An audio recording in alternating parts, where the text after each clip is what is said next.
Hi everyone, how are you all doing? I just thought I'd come on today to just share a little bit about what I'm going through in my journey, just have a little check-in.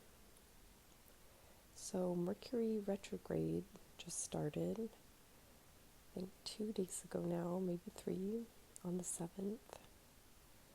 And I'm feeling like a lot of us are really being forced to face some of our lingering issues and our traumas that we have not yet dealt with, those last icky feelings that we tried to turn away from. Most of us that have been on this journey for a while have really processed so much. There are times when I believe I must be done processing through childhood wounds and coming into that more enlightened, calm, joyous, peaceful state that's let go of all of that human story. But for me on my end, it's still lingering. The new moon seemed to sort of really open up some triggers.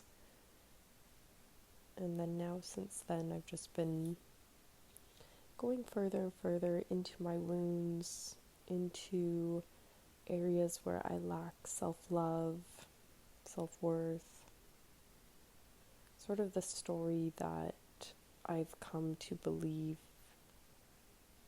since I was a child, the story around who I am, what I represent, what I'm worthy of. It's crazy how we receive these wounds as a child. And the crazy thing is everybody that I've spoken to on this journey have pretty deep wounds, and not just your typical cookie cutter life. Not to say that people with what may look like a cookie cutter life had it easy per se, but I just find that there's a lot of deeper, darker wounds with the souls I've connected to on this journey.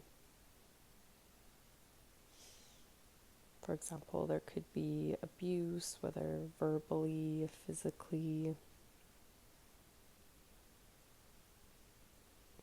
Many dealt with sexual abuse, could be sexual touching, or, even if it wasn't fully molested or raped, it could be touching.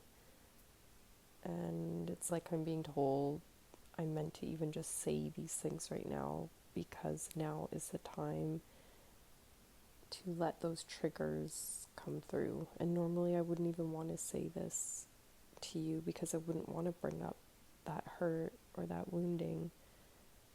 But it's like the message is coming through to me that now is the time. Like, now is the time to bring that up. Stop pushing it down. Like, look at it. Face it. Feel it. And when I even just say those words, I can feel the physical sensations that can come up with that pain and the wounding, whatever it may be in your case. For example, with me, I have really, really deep-seated wounding around abandonment. My mom sent me away to live with my grandmother for 2 years, and as much as I love my grandmother to death, my mom just sort of being able to wipe her hands clean of me for a couple of years, it provides this deep wound. And I've seen how, even with my karmic partner in life, how he triggers that wound to keep coming up until I have found my self-worth. Till I find the energy within me that is the opposite of that story, that is able to overcome that story. and ascend and uplift from that story and not let that story form who I am.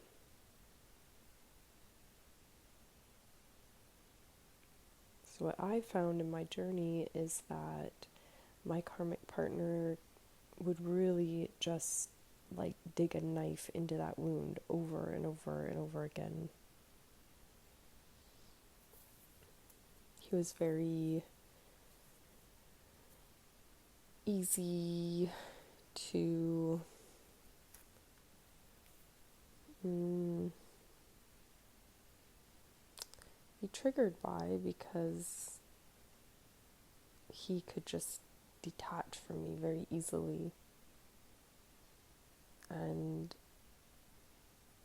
in my wounded mind make me feel that I've been abandoned. And if he gave me that slightest feeling that he was about to do that, or he was in the process of doing that, or even his energy was pulling away, I would cut it off. Because that's how I deal with things. I just cut it off. I block you or something. I want to block it out. I want to be stronger than that. I go into my masculine energy. A lot of us use our masculine energy to block it out. So I really truly feel that with this new moon and then Mercury Retrograde, I just feel that we're being cornered to face some of those really uncomfortable feelings that we do not enjoy facing. I know I am. And I notice all the distractions I'm constantly trying to put in the way of feeling what I need to feel. And when it finally catches up to me, it just takes over. And for me, and I've said it in other videos, for me as a woman, maybe, and I'm not saying only women can cry, but that's just, I go through some emotion where I release.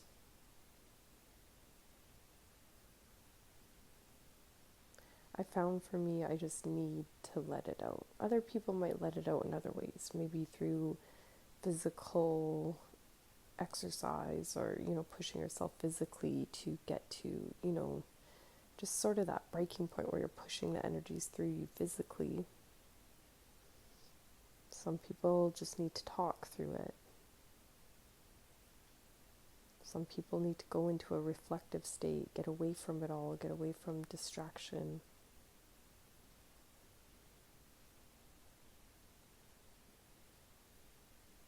And just find that space where the same thing that you could use for something positive, such as exercise, could also be your escape. So look at the energy, look at how you're using it. What energy is behind it?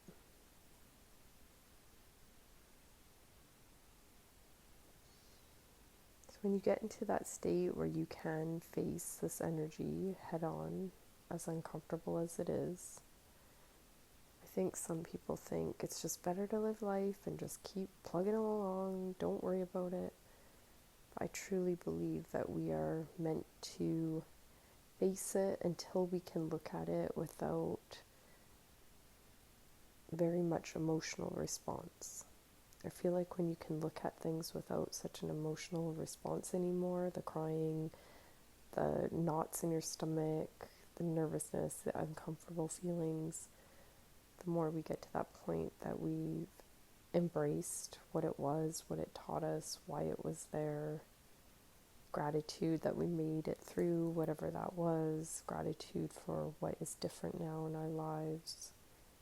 Until we can get to that point, we're still going to keep facing it. And there's times I think that I faced it. I'm pretty sure of it. But then triggers come up in our lives so that we can keep working at it. Many people might think life is so unfair. In some ways it is, and it looks that way. But we have to have the triggers, or what would be the point? The triggers are like, it's like your test every Friday in life. who really loves tests? I don't think any of us liked tests in school.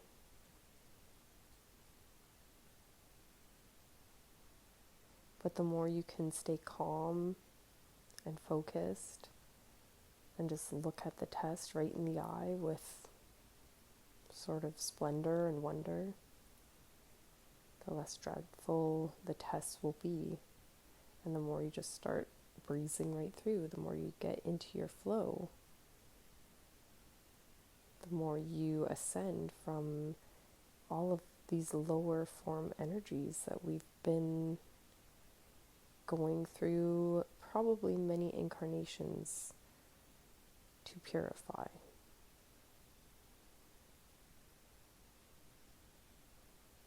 The way I see it is that we are in Earth School right now. And for many of our souls, I feel we're old souls, and it's like, it's go time because we're almost done, is what I feel.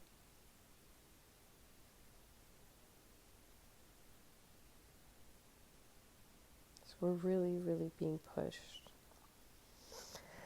I've said it before, and I'll say it again, that I really do find Eckhart Tolle's books really easy to read, easy to grasp and understand, good for anybody.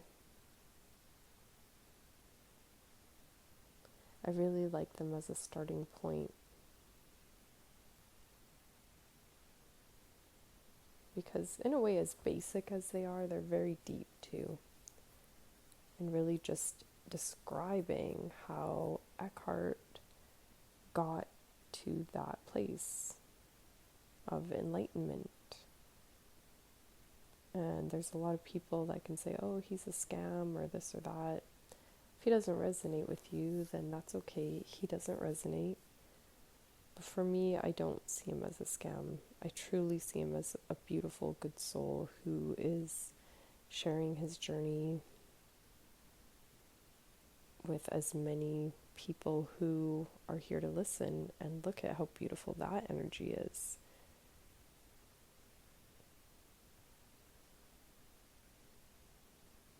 So he's living his life in his highest good for the sake of his soul and the sake of the planet.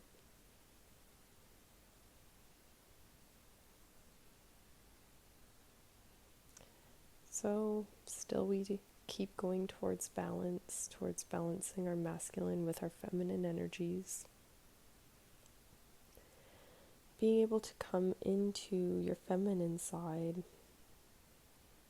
and feel things, feel love, feel soft and open-hearted and vulnerable, beautiful,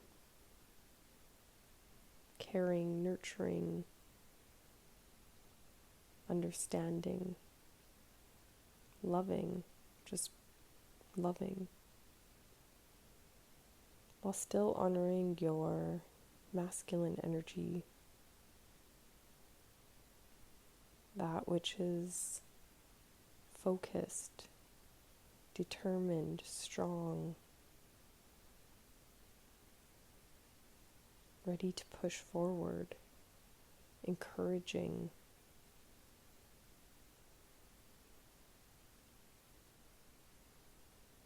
that energy that grounds you into this earth, into living your best life, doing what it takes to find joy and positivity and put that physical work or oomph into what you do.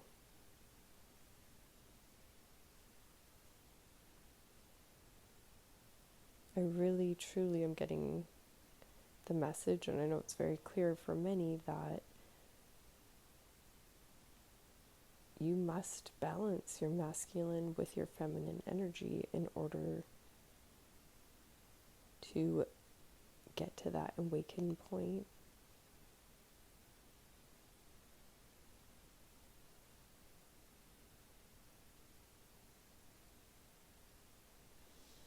Now, the tricky part. How do I do this?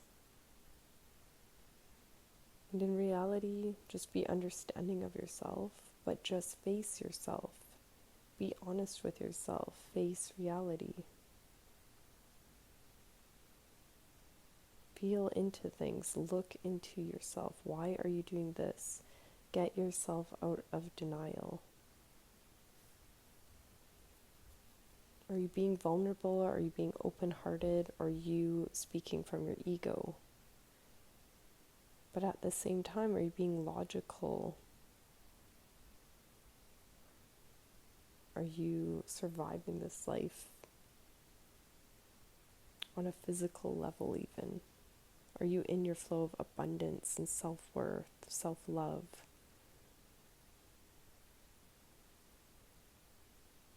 Knowing that anything is possible.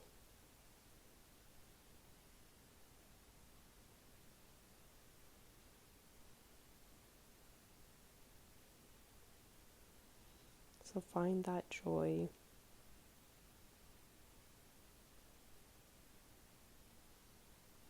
Start small.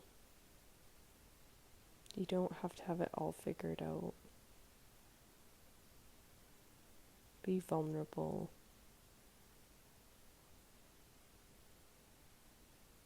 Be open. Be open to what the universe wants to show you, what the universe wants you to experience, whether it seems to be good or bad in that moment. Noting your physical sensations. What do you feel physically? And then breathing into it.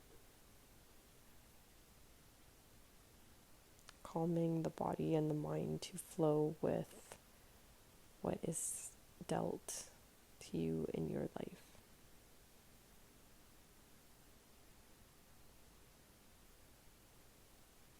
Staying out of the energy of fear.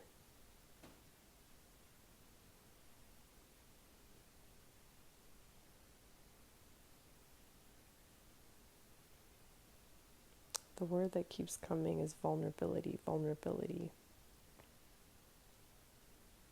Because when you're vulnerable, you're actually really strong.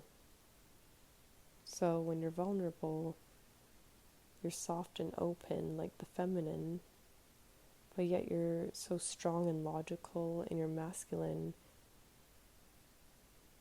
Because to be open, you have to not be in fear. Because if you're in fear, you can't be open. And if you can't be open, you can't be open to giving or receiving the ultimate energy of love. True love, real love.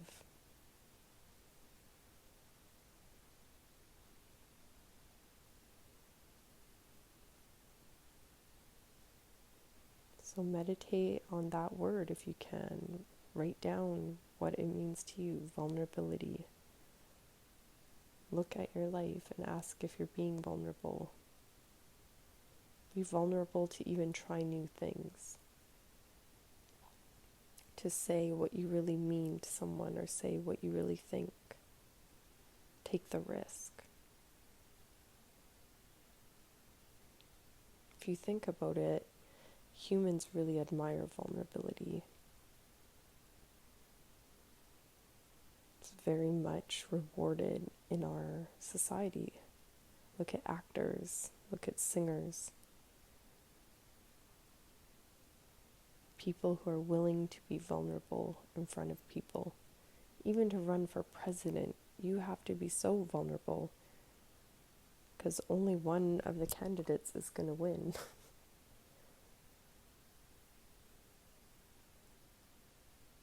Those who are most vulnerable are the leaders.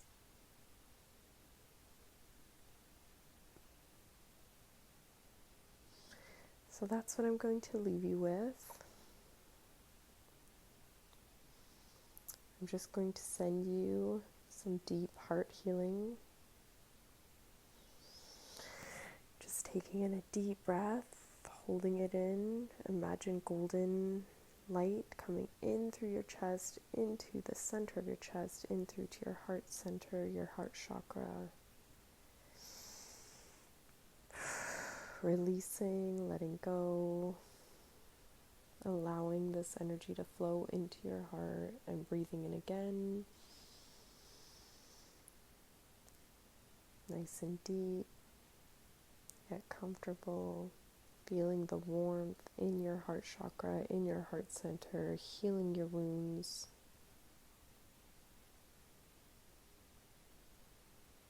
Breathing new life into these wounds. Transmuting them with love and light. Asking for the universe for that fresh start that we have been sent here to find. To open our hearts, allow us to have soft, vulnerable hearts that are open to love, giving and receiving, and open to any negativity that may come our way, rejection, abandonment, whatever it may be. Because we can be strong within knowing that our hearts are so full of love either way.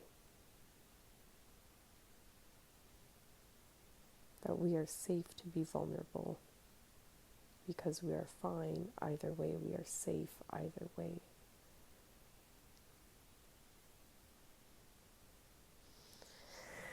Taking another deep breath in, holding in that energy. Meditating on the word vulnerability.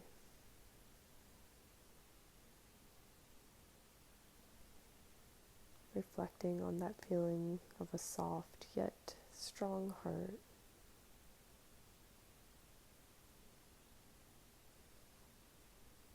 Asking for union within, union with Mother Earth, the planet.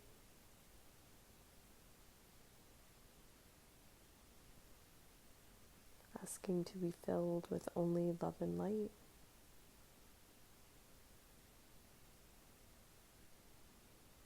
Which is backed by incredible strength and vulnerability.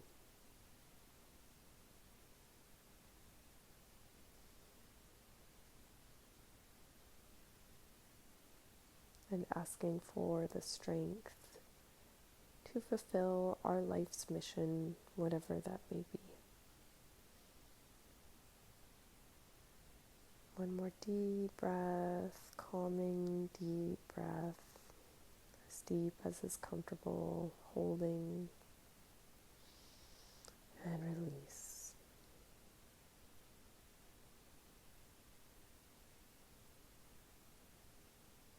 Allowing to just sit in the energy for a moment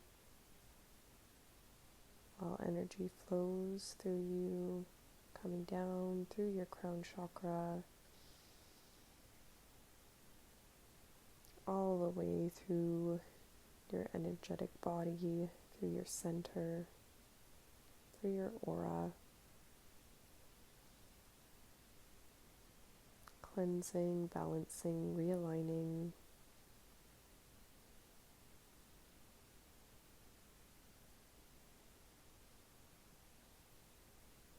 and grounding and anchoring into Mother Earth, Gaia.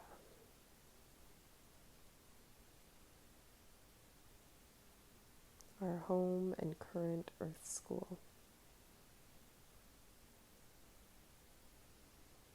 Sending love to the planet, loving, beautiful energy flowing through you and into the planet Earth. Spreading this unlimited flow of love and light all over the planet.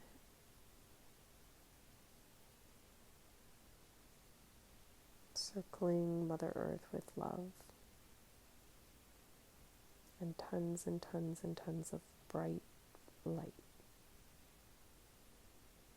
Sending love and healing to all of those who are open to receive it.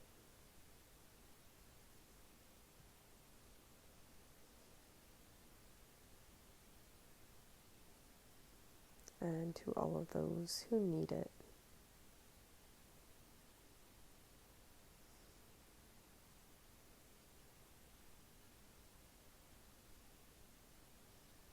So just asking that we seal this healing, to seal this energy,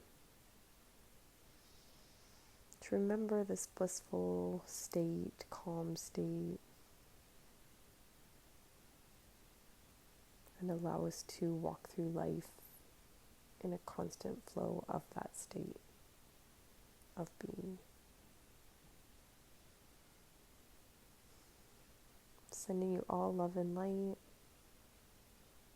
And again, find whatever resonates for you, but for me, the Eckhart Tolle books resonate.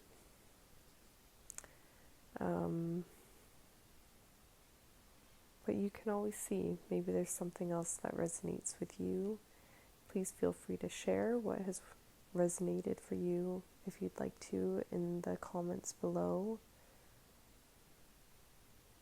The more that all of us light workers can spread information and help one another along the way, be vulnerable, be open to even one another, our soul family, the more we can accomplish as quickly as possible, which is in our own best interest, our soul's best interest, and the planet Earth's best interest. So why would we not want that, right? So again, sending you tons of love and light on your journey, hoping all of you are making it through this Mercury Retrograde season. Have a great evening, day, week, whatever it may be where you are. Love to you.